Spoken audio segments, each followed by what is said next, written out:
Friends. तो आज हम लोग डिस्कस करेंगे यूपीएससी मेंस का GS1 हिस्ट्री का एक क्वेश्चन है।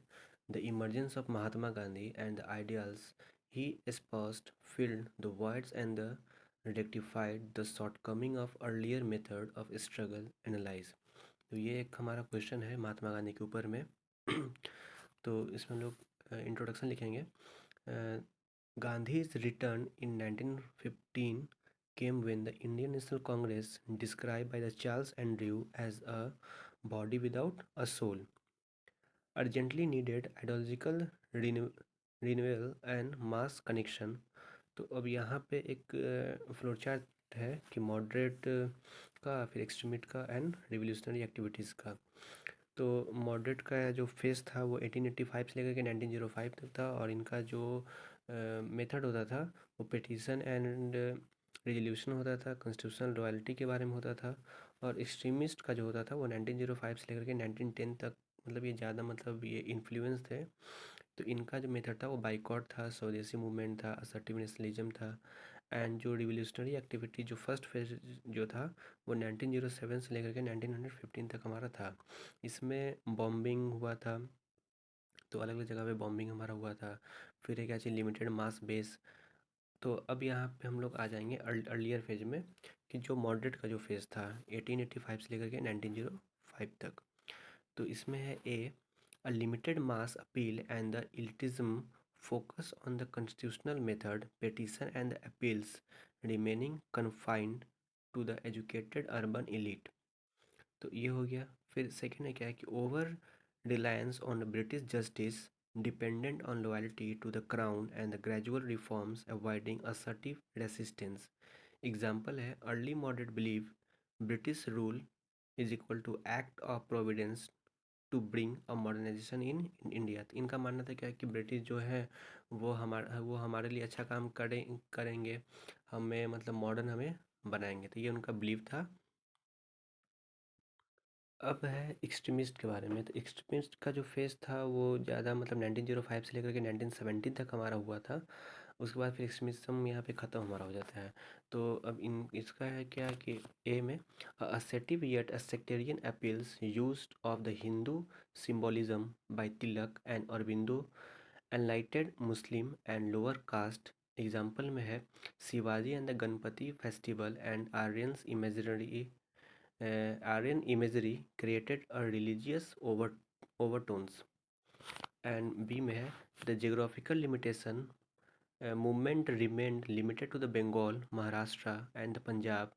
The leadership was curtailed by the state repression। Example में तिलक deportation and breakdown of extremist mobilization by 1910। तो extremist का था कि इनको मतलब ये जो थे हिंदू सिंबोलिज्म को मतलब ज़्यादा मतलब ये दिखाते थे। शिवाजी और गणपति फेस्टिवल महाराष्ट्र में ये लोग मतलब ऑर्गेनाइज करना स्टार्ट ये लोग किए थे, लेकिन इनका क्या था कि जियोग्राफिकल लिमिटेशन था कि ये कुछ हद तक मतलब बंगाल, महाराष्ट्र और पंजाब तक ही ये फैले थे।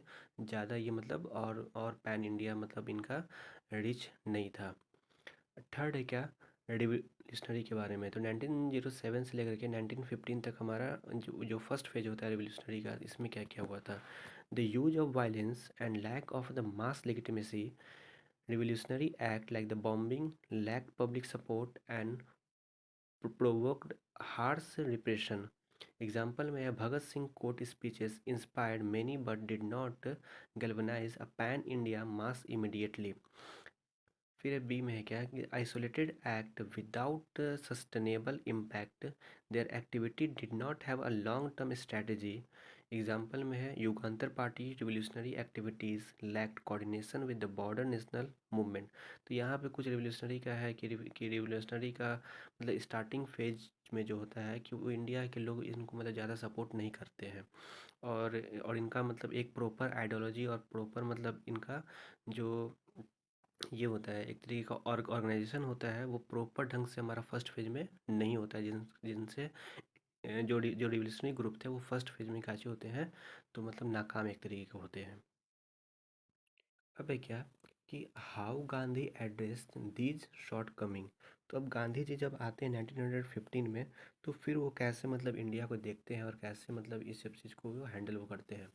तो idea स्पाउस्ड by the Mahatma Gandhi तो ये एक फ्लो चार्ट है। इसमें है concept of popular sovereignty, believe in peace and the non violence, inclusiveness in politics, control mass movement and critic of the western modernity. तो ये एक फ्लो चार्ट है। फिर फर्स्ट में क्या है, the mass mobilisation over the elitism. तो गांधी जी बोलते हैं क्या, Gandhi engaged a peasant women and worker using a simple language and involving a Ram Rajya. Example में ही democratise nationalism through a Champaran, Kheda, Ahmedabad mill strike 1917 से 1918 तक। सेकेंड है क्या, इंक्लूसिव नेशनलिज्म। तो इनका ये था कि हम लोग सभी को मतलब कैसे करेंगे, मिलाएंगे, साथ में लेकर के चलेंगे। तो ही united moderate and extremist approaches under non violence support Khilafat to bridge Hindu Muslim divides and involve a marginalised caste and the regions. Example में लखनऊ पैक्ट 1916 में brought a Hindu Muslim cooperation with in a national movement. तो इनका मानना था क्या कि हम लोगों को सबसे पहले कि मास मोबिलाइजेशन करना पड़ेगा, जो वर्कर है, जो वीमेन है, पीजेंट है, तो इन लोगों को हमको साथ में लेकर के आना पड़ेगा। फिर इंक्लूसिव नेशनलिज्म का बात बोलते हैं कि मॉडरेट और जो एक्सट्रीम के बीच में जो गैप जो था उनको ये काची करते हैं, फिल करते हैं। और 1916 में जो लखनऊ पैक्ट होता है, तो हिंदू और मुस्लिम यूनिटी भी देखा जाता है, और जो मॉडरेट और जो एक्सट्रीमिस्ट जो था उनका भी मतलब यहाँ पर एक तरीके का मतलब लोग दोनों पक्ष के लोग साथ में आते हैं, और यहाँ पे अपना मतलब जो भी उनका ऑर्गेनाइजेशन होता है, जो भी उनका आगे फर्दर जो उनका प्लानिंग होता है, वो इन लोग मतलब काम करते हैं। थर्ड है क्या, ethical protest method. He emphasize non violent discipline resistance satyagraha, maintaining a moral integrity and public order. Example में क्या, withdrew non cooperation after Chauri Chaura 1922 में।